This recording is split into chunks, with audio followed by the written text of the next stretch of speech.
I thought being a good dog parent meant doing everything right, but my dog never asked for that. He was asking for me.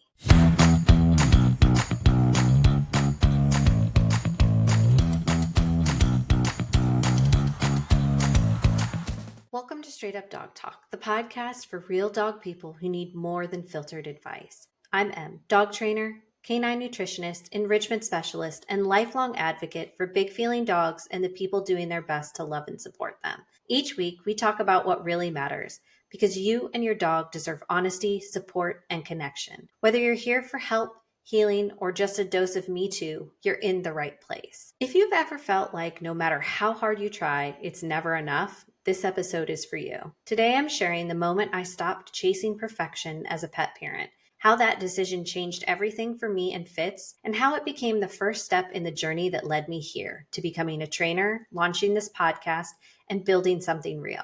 By the end of this episode, you'll understand why perfection is often a trauma response, not a training plan, how our dogs reflect the pressure we put on ourselves, and what happened when I stopped managing behavior and started building trust. I used to think that if I just followed all the rules, used all the right tools, stayed one step ahead of the behavior, stayed consistent and calm, I'd finally be good at this. I'd feel in control. Other people would see me as capable, maybe even impressive. But underneath that was fear. Fear that I wasn't doing enough. Fear that if I didn't get it right, I'd fail my dog. Fear that I'd be judged for having a dog who is reactive, loud, and unpredictable. I didn't realize it at the time, but I had turned pet parenting into a performance. Every walk, every training session, every moment outside the house, I was constantly evaluating myself. Was I doing enough? Was he behaving well enough?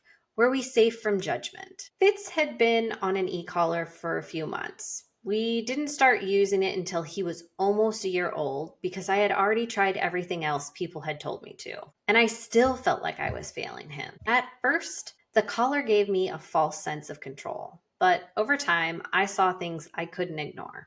He was still reacting. He was still barking. He was still terrified. The e-collar didn't remove the fear. It just punished the expression of it. I remember one moment so clearly. It was in a parking lot at our old apartment complex, a quiet one. A person walked by and Fitz exploded, even with the e-collar on, even with all of the training sessions. And I just froze, not because of his behavior, but because I could feel people staring. I was so ashamed. And in that split second, it hit me. If this isn't helping him feel safer, what are we even doing? That moment, over 5 years ago, was the crack in everything I thought I knew. Because for the first time, I saw the issue wasn't him. It was the approach. Fitz didn't need more correction. He needed comfort. He didn't need obedience. He needed understanding. And I had been so focused on fixing the behavior, I missed what he was trying to tell me. I didn't know it then, but that moment in the parking lot changed my life. It was the first time I questioned the kind of advice I was taking. The first time I gave myself permission to look for something different,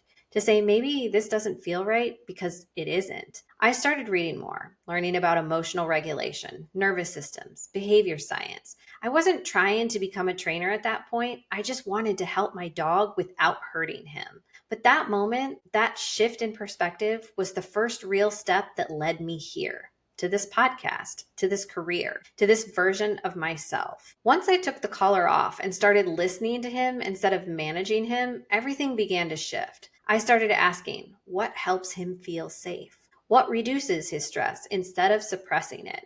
What do I want our life to feel like, not just look like? And what I found was this. When I relaxed, he relaxed. When I was regulated, he responded. When I stopped bracing us against the world, so did he. Training didn't become easier overnight, but it became clearer. I wasn't trying to prove anything anymore. I was just trying to build something real. Looking back, I truly believe Fitz was never the wrong dog. He was the exact dog I needed. Because without him, I would have stayed stuck in perfectionism. I would have kept striving to meet expectations that never fit my life or his. He's the reason I let go of performance, of pressure, of fear. And when I did, I got us back. So if you're stuck in that cycle of striving, fixing, and constantly questioning yourself, I see you. You're not alone. You're not failing. Your dog doesn't need to be perfect. They need you to be present, and you deserve to feel safe enough to show up that way. If this episode spoke to you, please share it with someone who needs to hear it. Leave us a review on your favorite platform or tag me on Instagram. I love seeing your stories. And if you're ready for support that focuses on the dog in front of you, not the one that the internet expects you to have, book a free consult using the link in the description. You're doing more right than you think, and your dog feels every bit of the effort that you're making. We'll see you next time on Straight Up Dog.